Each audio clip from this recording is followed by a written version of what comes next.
अंशु के अच्छे अंकों से पास होने की खुशी में माँ ने घर में पूजा करवाई थी।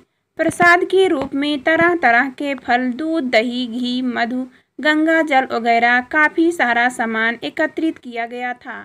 सारी तैयारियां हो चुकी थी, लेकिन अभी तक पंडित जी नहीं आए थे।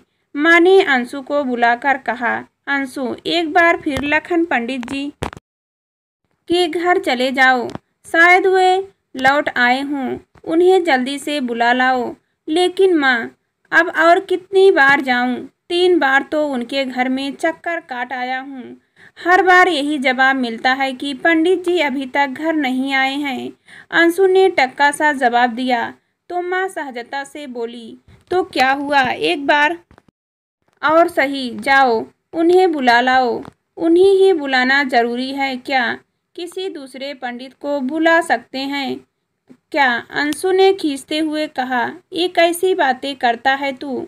जानता नहीं, वे हमारे पुराने पुरोहित हैं। उनके बिना हमारे घर में कोई भी कार्य संपन्न नहीं होता। क्यों, उनमें क्या हीरे मोती जड़े हैं? दक्षिणा लेना तो वे भी कभी भूलते नहीं। 501 रुपये धोती कुर्ता और बनियाइन लिए बगैर वे तो टलते नहीं हैं। जब इतना कुछ देकर ही पूजा करवानी है तो फिर किसी भी पंडित को बुलाकर पूजा क्यों नहीं करवा लेते? बेवजह उनके चक्कर में इतनी देर हो रही है। इतने सारे लोग घर में आ चुके हैं और अभी तक पंडित जी का कोई अता पता ही नहीं है। अंशु ने खरी बात कही बेटे, आजकल शादी ब्याह का मौसम चल रहा है। हो सकता है वे कहीं फंस गए हों, इसी वजह से उन्हें यहाँ आने में देर हो रही हो। वह तो ठीक है, पर उन्होंने कहा था कि बेफिक्र रहो, मैं अवश्य ही समय पर चला आऊँगा। लेकिन फिर भी उनकी यह धोखेबाजी मैं तो उसे कतई बर्दाश्त नहीं करूँगा। मेरी तो भूख के मारे हालत खराब हो रही है। आखिर मुझे तब तक तो भूख ही रहना पड़ेगा ना, जब तक पूजा समाप्त नहीं हो जाती। अभी तक पंडित जी आए ही नहीं तो फिर पूजा शुरू कब होगी और फिर खत्म कब होगी पता नहीं। तब तक तो भूख के मारे मैं मर ही जाऊंगा। बेटे, जब इतनी देर तक सब्र किया है तो थोड़ी देर और सही। अब पंडित जी आने ही वाले होंगे। तभी पंडित जी का आगमन हुआ। माँ तो उनके चरणों में ही लौट गई। पंडित जी मुस्कुराते हुए बोले, क्या करूं, थोड़ी देर हो गई आने में। जाए मानो को कितना भी समझाओ, मानते ही नहीं, बिना खाए उठने ही नहीं देते। खैर कोई बात नहीं, पूजा की सामग्री तैयार है। हाँ महाराज, बस आपका ही इंतजार था, सब कुछ तैयार है, माँ ने उल्लास भरे स्वर में कहा।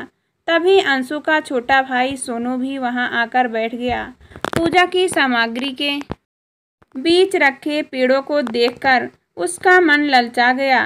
वह अपने आप को रोक नहीं पाया और 2 पेड़े उठाकर वहीं से खाने लगा। पंडित जी की नज़र पड़े खाते हुए सोनू पर पड़ी तो वे बिजली की तरह कड़क उठे। अरे सत्यानाश हो गया, भगवान का भोग जूठा कर दिया इस दुष्ट बालक ने। हटाओ सारी सामग्री।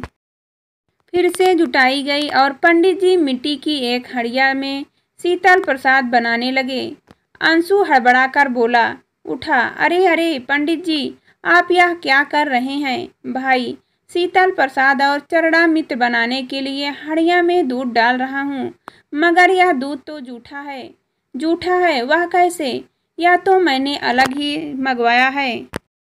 लेकिन जूठा तो है ही, आप माने चाहे न माने, यह जिस गाय का दूध है उसे दुहने से पहले उसके बछड़े ने तो दूध अवश्य ही पिया होगा।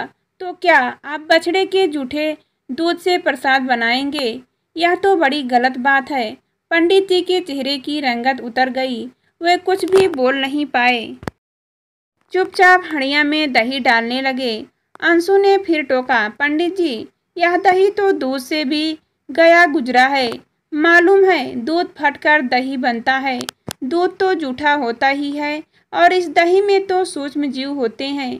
भगवान को भोग क्या इस जीवाणुओं वाले प्रसाद से लगाएंगे? पंडित जी का चेहरा तमतमा गया। भन्नते हुए शीतल प्रसाद में मधु डालने लगे। पंडित जी, आप यह क्या कर रहे हैं? यह मधु तो उन मक्खियों की ग्रंथियों से निकला हुआ है जो फूलों से पराग चूसकर अपने छत्तों में जमा करती है। भूख लगने पर सभी मधुमक्खियां मधु खाती हैं। यह तो एकदम झूठा है। अंशु ने फिर बाल की खाल निकाली। पंडित जी ने हड़िया में गंगा जल डाला ही था कि अंशु फिर बोल पड़ा, अरे पंडित जी, गंगा जल तो और भी दूषित है। गंगा नदी में न जाने कितनी मछलियां रहती हैं, जीव जंतु रहते हैं। आखिर यह जल भी तो झूठा ही है और ये सारे फल भी तो तोते, गिलहरियां, चिड़ियां आदि के झूठे हैं। आप व्यर्थ ही भगवान को नाराज करने पर तुले हैं। झूठे प्रसाद का भोग लगाकर आप भगवान के कोप का भाजन बन जाएंगे और हम सबको भी पाप लगेगा। तो फिर मैं चलता हूँ, मत कराओ पूजा। पंडित जी नाराज होकर अपने आसन से उठने लगे। पंडित जी, पूजा तो आपको करवानी ही है, लेकिन झूठे प्रसाद से नहीं, किसी ऐसी पवित्र चीज से पूजा करवाइए जो बिल्कुल शुद्ध हो, झूठी ना हो, और वह है मन, जो बिल्कुल पवित्र है। हाँ बेटे, ठीक कहा तुमने, मन ही सबके पवित्र होते हैं। पवित्र मन से ही सच्ची पूजा हो सकती है। सचमुच तुमने आज मेरी आंखें खोल दी। मेरी आंखों के सामने ढोंग और पंखाड़ का पर्दा पड़ा हुआ था। मुझसे बड़ी भूल हुई, मुझे माफ़ कर दो। उसके बाद पंडित जी ने उसी सामग्री से पूजा करवा दी, लेकिन पंडित जी के चेहरे पर पश्चाताप के भाव थे।